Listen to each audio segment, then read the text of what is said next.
The Spin-off Podcast Network. This is Kiwi is back for a brand new season with more inspiring kōrero from special guests, including amputee, mum and wellbeing advocate Jess Kyne. I'm most confident that I can get through almost anything. It doesn't mean that I nail it every time, but I am very confident I can overcome almost anything. And musician, creative and content creator Taylor Roche. I feel like big dreams always get challenged all the time, especially when you're doing something that's not traditional. Listen to the new season of This is Kiwi, brought to you by the Spin-off Podcast Network in collaboration with KiwiBank. Available now wherever you get your podcasts. This is Kiwi is back for a brand new season with more inspiring kōrero from special guests, including rugby player, father and role model TJ Perenara. My family bring me joy. Rugby brings me joy too, but it's not the same joy as my family brings me. And global dancer and choreographer Kirsten Dodgen. For some reason, people think I'm very intimidating. Listen to the new season of This is Kiwi, brought to you by the Spin-off Podcast Network in collaboration with KiwiBank. Available now wherever you get your podcasts.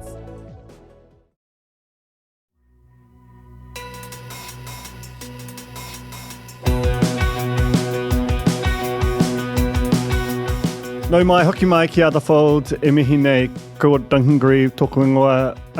Glen, welcome back. Another analysis edition. Your last for it before you head away for a bit. Yeah, kia ora, Duncan. Excited to be here and slightly gutted I'm going to be away because I figure there's going to be quite a bit actually happen over the next 3 to 4 weeks. Well, especially given what we've just been through news-wise over the last week, all of which naturally kind of prompts more news. So this week we will be talking, obviously the biggest local news from last week was I think it amounts to a shock resignation of Laura Maxwell as CEO of Stuff and Sinead Boucher stepping in as interim.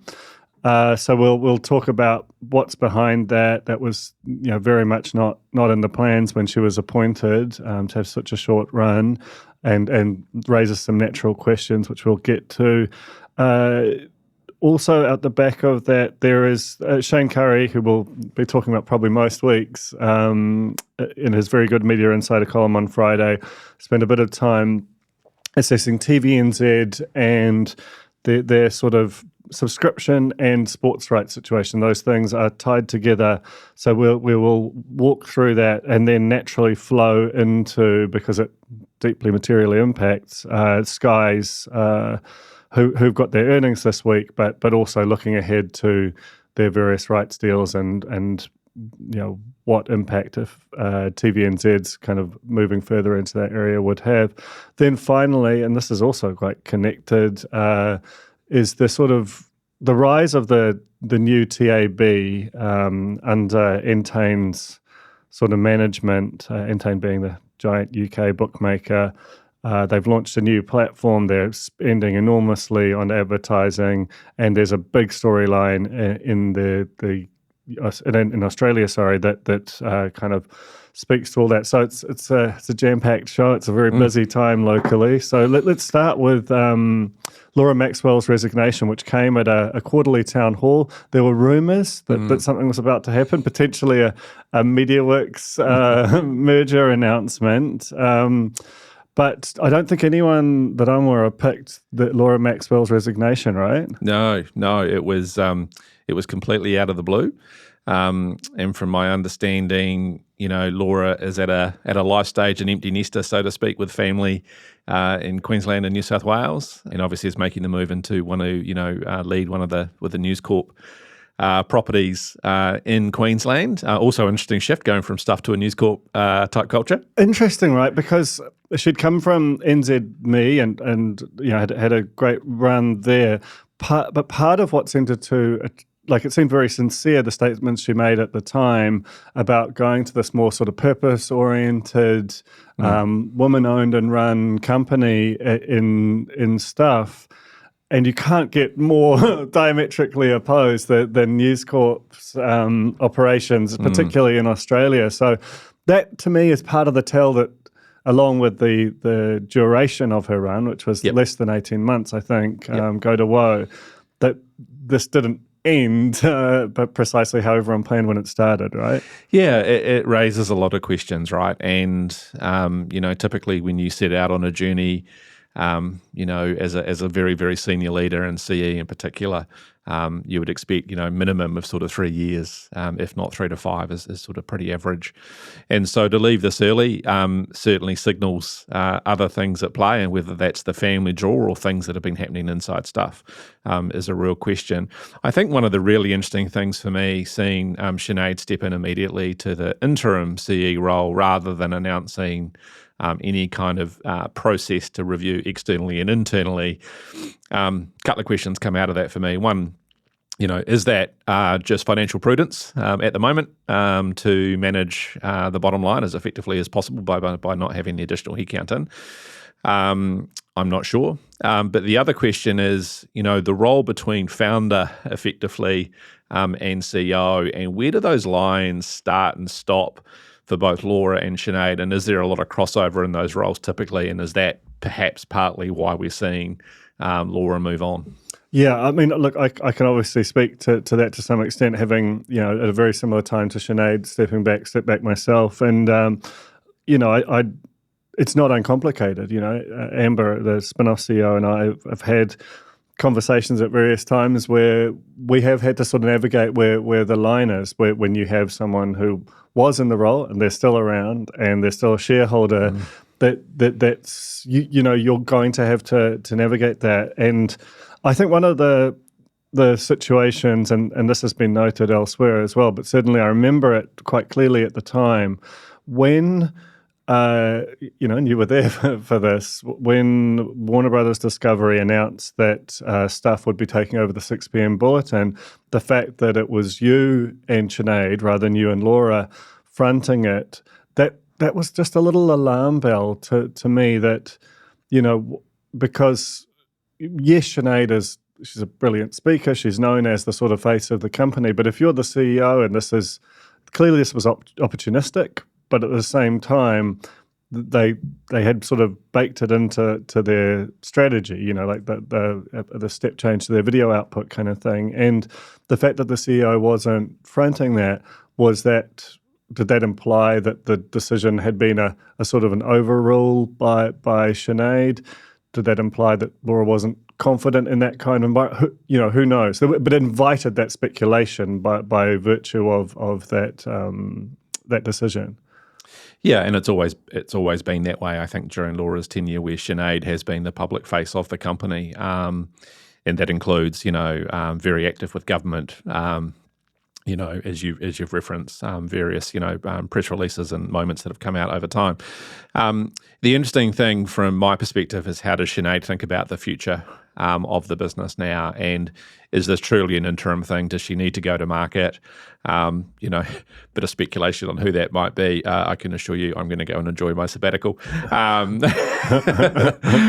that's a really, really, really, really big question. And for me, the thing that sits behind that is, will there be a change in the way that if she does bring in someone into that CE role, will there be a change in the way that she starts to create the appropriate gates and boundaries between her and a CE? And equally, what does it mean for strategy? Because one of the other questions that I've thought about since Laura left is, we haven't heard a lot publicly articulated of exactly what Stuff strategy is and how are they performing against it. It's always been one of the big questions since they privatised. How are they going financially? How are they performing? Obviously, Sinead's been very confident, saying, look, we're debt-free, we're profitable, etc. But how are they really going against strategy and this change in CE? What will it mean in terms of the ongoing strategy for Stuff? Yeah, I think so. And you've got to think, as Shane listed off a number of worthwhile internal and external candidates, some of whom I think would do a brilliant job. Part of me thinks it almost has to be an internal candidate, potentially Joe Norris or Nadia. It might be more of an outsider, just a more recent arrival. But Joe and Sinead are very close, and I think you can kind of see that in terms of a level of reassurance to the company as a whole that there is a deep knowledge of what Stuff is and has always been about, if that were the appointment. The reason I think it is more likely to be internal is that if you're an external CEO, you've just seen what happened to one go through. No one wants that on their CV, right, is going into a role and exiting in what doesn't look like the greatest circumstances 18 months on. So, and that's not attempting to kind of apportion any blame there. That can genuinely be no one's fault. But, there's been, after we had a long period of continuity in terms of the leadership of New Zealand media companies, there's that period when you had Paul Thompson, John Follett, Kevin Kenrick, all with very long runs at the top. We've since had quite a few churn quite quickly, and that is, in some respects, the media was a relatively easier business to run, and is now a lot more difficult. Do you think that also kind of makes the situation a bit more difficult? Is that everyone who knows that they're going in, they're sort of likely to be managing decline still, and that this might not necessarily look great on your record as how the next 18, 24 months go? Yeah, I think whoever takes on the role needs to be deeply interested in a couple of things. What is the long-term strategy of where, stuff can compete and win at scale? And secondly, access to capital actually to support that strategy. One of the questions, there is not a formal sort of board governance structure that sits around stuff as it would, a listed company in New Zealand. And so who is advising and who is, supporting that strategy to help Sinead is a question. On the internal candidate front, absolutely, Joe is well qualified, obviously, and has been, a right hand to Sinead for many a year. My question, though, on the internal candidates is, and they're all capable, by the way, I should, make that clear. But what do you lose by elevating someone from the executive team and putting them in that CE role versus what you gain? And secondly, coming back to strategy, exactly what is it and what are the skills of the CEO that are actually needed to execute that strategy? Is it strong fiscal management that's required at this point? Is it editorial management? Like, what are the skills that are actually required? And that's something we don't know. And I mean, I think hovering above it all in a way is, as you say, without access to the financials, this is pure speculation. But if you look at NZME's revenue mix over the past few years, especially that related to the Herald, their reader revenue, subscription revenue has gone up in a very sort of satisfying way. Now they're starting to kind of bolster that with other products like the Business Desk, Viva, and even non-owned properties like The Listener. And you can see that's a very material part of their income now, and everything is geared within the news context around growing that. Within Stuff, that strategy of creating 3 new brands, 3 new URLs, no one knows how it's going. I was like many people, a bit of a skeptic of it, about whether you can generate sufficient traffic to new properties and to have to manage 3 brands with 3 different sort of content teams. I still think that that's hard enough in any size sort of market, but particularly in New Zealand. It doesn't mean that they're married to it forever, but you can kind of see the benefit of having started with a coherent strategy in 2019. We're now 5 years into that for NZME. For Stuff, if they have to rebuild that, it's just a longer road. So that's sort of part of the issue there. Which actually naturally flows into another organisation which is talking about subscriptions and paywalls but hasn't got one in place, and that's TVNZ. It's interesting, right? Like Shane led a piece which kind of, in typical Shane fashion, kind of looked like it was sort of, it's almost soft announcing a paywall, when really the actual language is still a bit mushy. They're from TVNZ's side. They're very sort of open to it, but they haven't committed to it. And I remember I had Kevin Kenrick on the fold in 2021. Well, he's good as announced one then. And then went back in 2019 and Chris Keel had him as good as announced one then. So it's now 5 years where they've been very keen to do it, or very looking hard at it. At a certain point, you think about all the years that they could have been, if they were in market with it, they could have been refining, growing it, getting better at it. now certain part of that is, would the shareholder have allowed it? And, as you've alluded to, the content rights deals are quite different if you've got a paywall and so on. But at a certain point, I think they just need to commit one way or another. Yeah, so let's have some fun speculating of what we think may happen. I think the first instructive thing, again, thank you, Shane Curry, was the announcement that I don't think they've confirmed, but of John Follett coming onto the TVNZ board.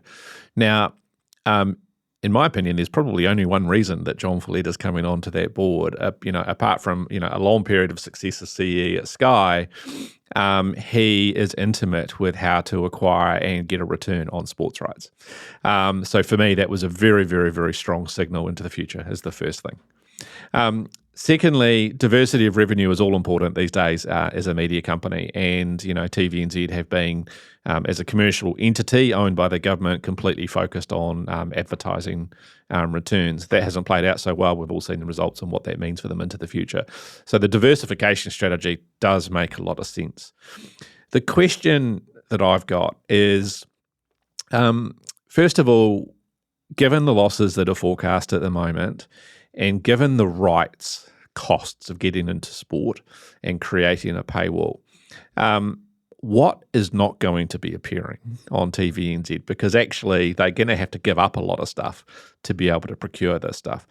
Secondly, the payback these days on launching a new paywall and getting a return on that service, you can business case these things out all you like, but they're speculative at best around what consumers will actually do. And there's a lot of investment in content that goes up, and there's a bit of speculation, for example, around TVNZ buying the HBO rights, for example. Now, strategically, it would make sense to do something like that to be able to draw an audience into your paywall environment early days and then get them into sport and other things. But the expense of doing that and having sports rights at the same time is extraordinary when you're running, arguably a $30 million plus loss. And the last thing, sorry, Duncan, is the cost of technology. It is exorbitant. And the bet that TVNZ would be making by getting into this strategy is that they can legitimately compete over time, and over time being the key word here, from a user customer experience point of view on the technology, and make it appealing for people to want to stick around and not churn away, because that creates other problems. I mean, I endorse all that, and I think sometimes I think that the technology side of it is almost the most important thing. Like if you contrast the experience of Neon and Netflix, Neon's got incredible content. That HBO library remains, probably the depending on your perspective, the sort of strongest sort of on a per pound basis anywhere. But Neon, just the gap between the Netflix experience and just how beautifully it renders and loads and sorts versus Neon's, which is ultimately the old Lightbox one, and it just isn't moving. It's powerful. There's an inertia there, and when you're talking about live sports, Sky's platform is better than it was, but it's still like if you can contrast it with something like KO in Australia, which is. And this is not easy to solve. I'm an NBA League Pass subscriber. That is a terrible platform. Yeah. And remains so. So these are very capital intensive areas, and there is no guarantee of return. And by the way, when you're running significant losses on your traditional business, those cash flows that you've built up over time and that cash reserves, they start to fall away. So it starts to become a harder task to get there. Absolutely. And I think that probably the hardest task, I talked about this with Heather du Plessis-Allen on ZB on Friday, was the case for public ownership of TVNZ is that it performs this very important public service with news at its core, and then this very, this crucial kind of wraparound, knit the country together layer of culture and entertainment. Once your paywall is up, that changes things. Sports, yep, you can make the case, but if it's behind a paywall, what's the functional difference between this and between you and Sky? And then I guess the bigger one is if you're going to bid hard on the HBO library, that money has to come from somewhere. Invariably, they've gone really hard on local, on their Aotearoa the last few years. They'll just be doing less of that. And then you're like, what is the function of this company? Like it's losing money. It's a does it just exist to perpetuate itself? Is the question I have, and I think when you've got Sky out here publicly listed, has to compete. If you're sort of aggressively going at them, especially given that Spark, a much better capitalised competitor, has tried that and run screaming away in recent years, and actually in better economic times, it's going to be a hard sell because ultimately the taxpayer is on the hook. If you're wrong with this bet, then there's no way that ultimately those sports rights packages don't end up costing the public money. 100%, and that's look, I'm none of us are exposed to how they're putting together the business case and the economics on this, but it's the number one question, right? I'd be querying deeply. The other question here, and I think it's one that will probably, or it needs to be asked a lot, is assuming this goes ahead, and let's assume, by the way, that there's multiple tiers here, so they'll have a lot of free content and all of their live channels will remain free. I believe that they will create an option for the consumer to have the content free of ads for a charge, and then there will be legitimate paywall. And whether that's a bundle of sport and entertainment together, don't know, remains to be seen. But putting all those three things together is not a clear consumer proposition when you go onto the platform. And so one of the big questions I've got, because you don't see that typically around the world, where you have a live broadcast free component, make the ads go away component, and a genuine paywall. That doesn't really exist. And so very innovative, and as I said, strategically from a diversification point of view, I absolutely get it and think it's the right path. But the execution on this is, for me, fraught with risk and danger and some some pretty robust roadblocks coming up, I think. And by the way, Sky will respond. Sky sitting there watching this will not be taking this lightly. They will be thinking very hard about what steps they need to take. Kia ora, this is Toby Manhire, here to urge you to tune in to Gone by Lunchtime, a podcast with me, Annabelle Lee Mather and Ben Thomas, tackling the world of New Zealand politics, from policy to polling, from scandal to psychodrama. Listen to Gone by Lunchtime, brought to you by the Spin-Off Podcast Network, wherever good pods are sold. Kia ora, I'm Alex Casey, Senior Writer at The Spin-Off. We wouldn't exist without the ongoing support of our generous members. If you're able to, you can make a donation at thespinoff.co.nz/donate. And also, you look at Sky, right, and you go, part of what Sky is dealing with is that it had this legacy satellite business, which it's still probably the majority of its customers. Yep. That's how they get their products.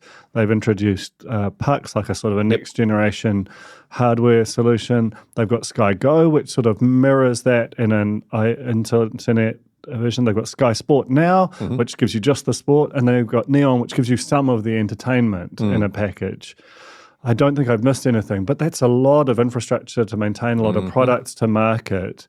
And I know for sure, without having needing to ask, if they could do it over again and have a much more coherent, even if it was down to two products, a sort of sport, entertainment, or everything, and you just deliver those, they would love to have that. Whereas what TVNZ is describing is actually more complex than that. And so from a build, maintenance, brand, marketing, everything, you get extra layers. With Netflix, it's one price. Well, it's not one price, but it's one product. Yes. And it's everywhere in the world. So yeah, it's a tricky situation they found themselves in. One thing that will sort of help the case for sports rights, ironically, is the roaring back into market from an advertising perspective of the TAB.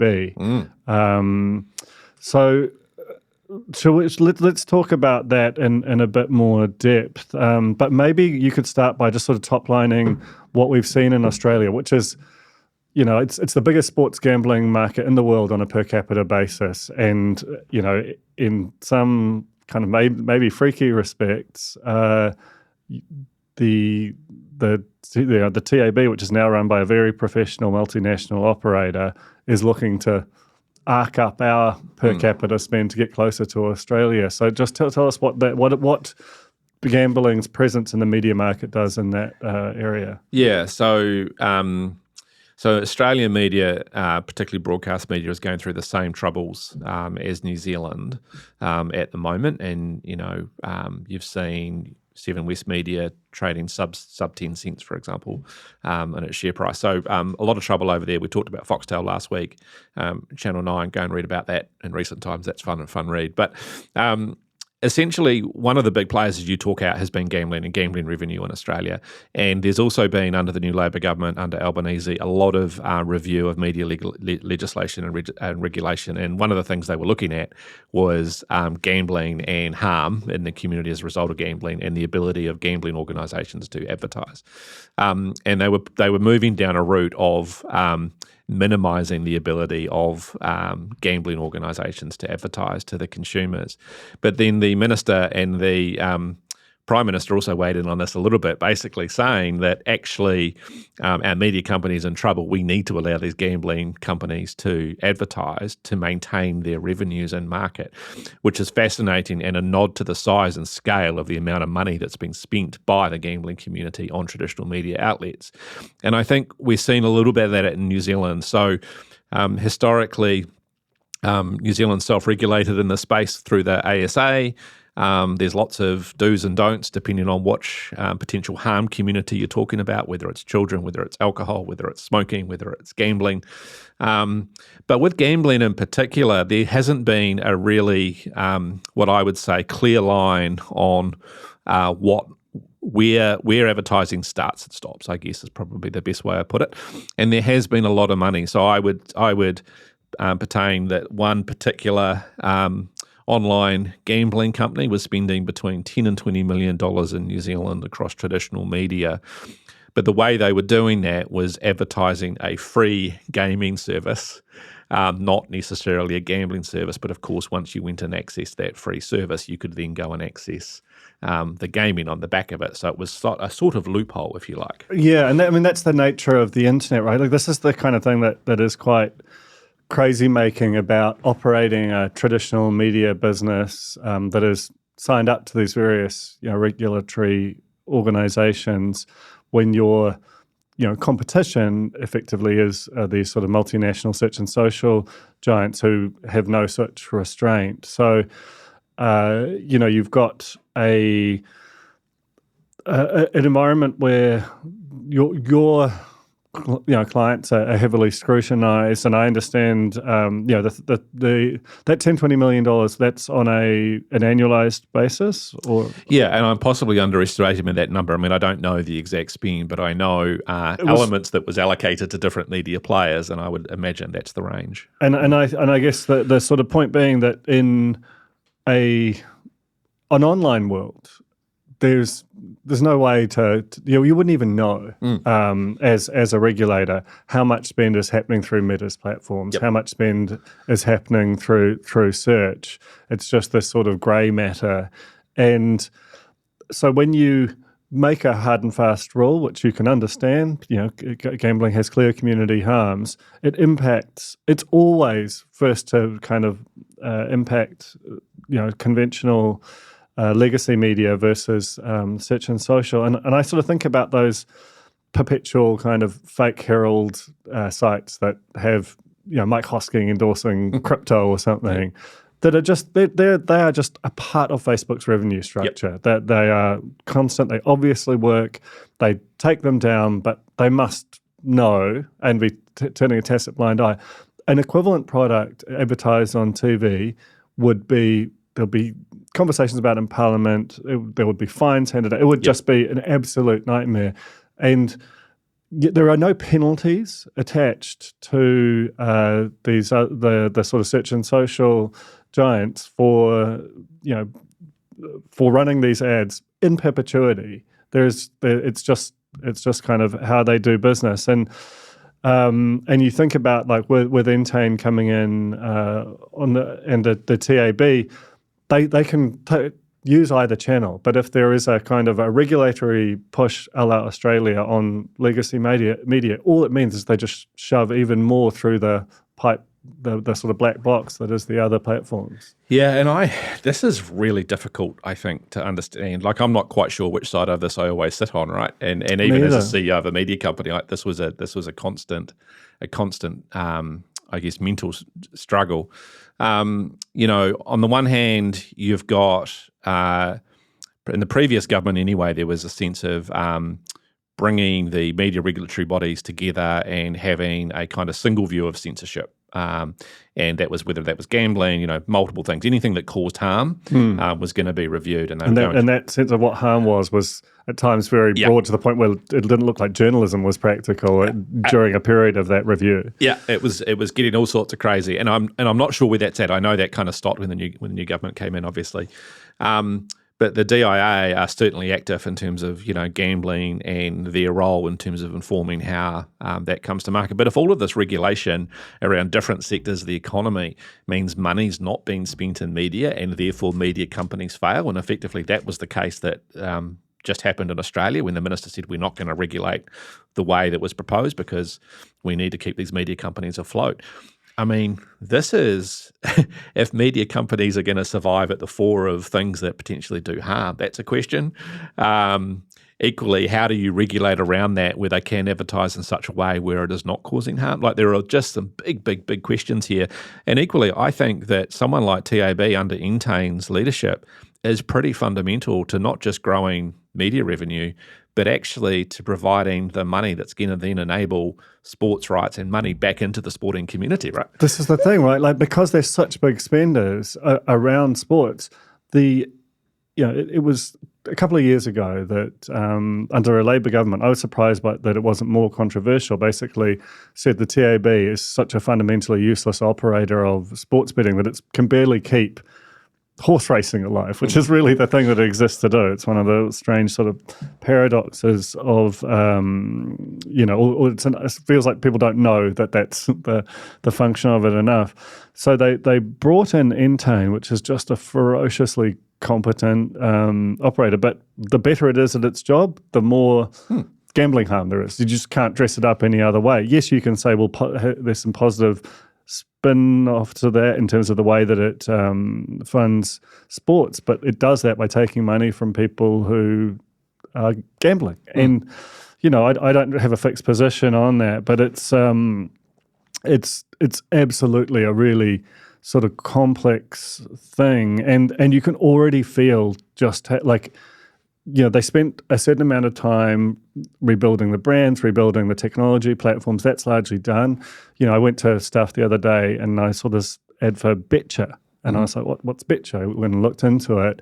And Betcha is this new digital-only brand owned by Entane through its TAB license that is targeting under 35s.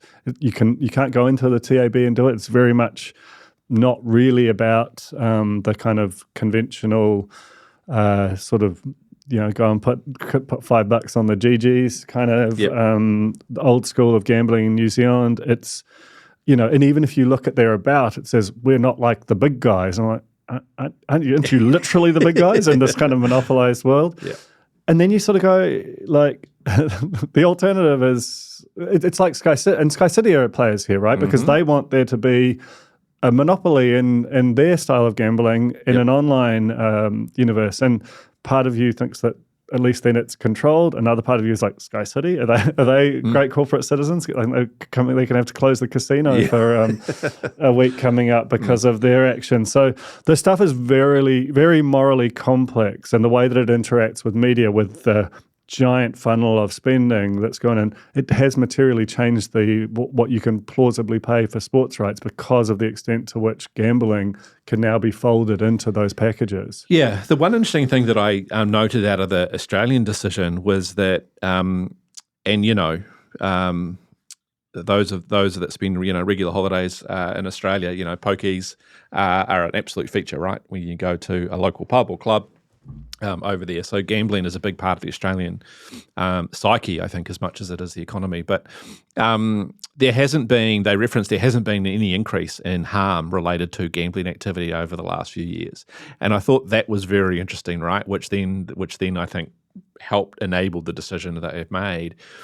I'd be interested to know, and this is something that maybe we should look into, the role whether gambling harm has increased in the US or not, because what has happened in the US is just increased penetration of gambling organisations into funding editorial programming of sport that they then leverage to pull people back into their gambling platforms. And I think you referenced one recently, right, on ESPN, pardon the interruption. Anyone that's an ESPN fan, watch that show, you're going to see gambling companies very prominent. Yeah, exactly. And you know, I mean, the ringer is the thing where I really hear it. And the way that Bill Simmons, who I've always really admired as an operator, there's almost no situation where he won't kind of reference the FanDuel odds. And he's always been into betting. To be fair to him, even before it was legal, he would talk about the Vegas odds and so on. But I would argue that, you know, so Spotify bought the ringer for a couple of $100 million a few years ago. It is looking like by far the best of its podcast acquisitions. Gimlet's had all kinds of problems. That was its first big foray there. And, you know, it's got a huge multiverse of podcasts that are basically chat about different aspects of, you know, sports and entertainment. Really well executed. But fundamentally, it might be that the whole of the Ringer's success for Spotify and for itself as a company is down to the fact that, you know, the likes of FanDuel have become such enormous spenders in sort of sports entertainment type programming that it kind of washes away whatever kind of execution issues you've had. And that is the scenario we're staring down in New Zealand, is that this, as soon as they can start to get the flywheel going, where they see we just pump money in here and we get customers out here. And in Australia, as you say, they've gone from, I think it's $1,500 per capita is the sort of spend, or was the spend in Australia. It's down to $1,300, still like an eye-watering sum of money. I don't know what the equivalent statistic in New Zealand is, but it's a lot lower. They're trying to bend that up, and we just have to sort of live with the moral complexity of how that interacts with sports and with media over the next, so we'll be keeping an eye on that over the next little while. Well, and the impact on local media, whether we do or don't. But even if we don't, then are the big global digital platforms going to run away and take the money, and therefore you've created another unbalance? Exactly. And I think that's probably the thing that you have to kind of recognise with this, and that's what Albanese's been doing in Australia is, yes, this is a dirty deal where you're going to potentially ban it online, but keep it for legacy media. But because of the way that the internet functions and the lack of visibility you have, if you make any attempt to restrain it in a local context, it just they're not going to stop advertising. You've granted them this 20 plus year license. It's coming one way or another. Well, hey, thanks so much for coming up, Glen, and have a great trip, and we'll talk again in a few months' time. Yeah, look forward to it. Can't wait to see what we're talking about. Absolutely. There's more to come for sure.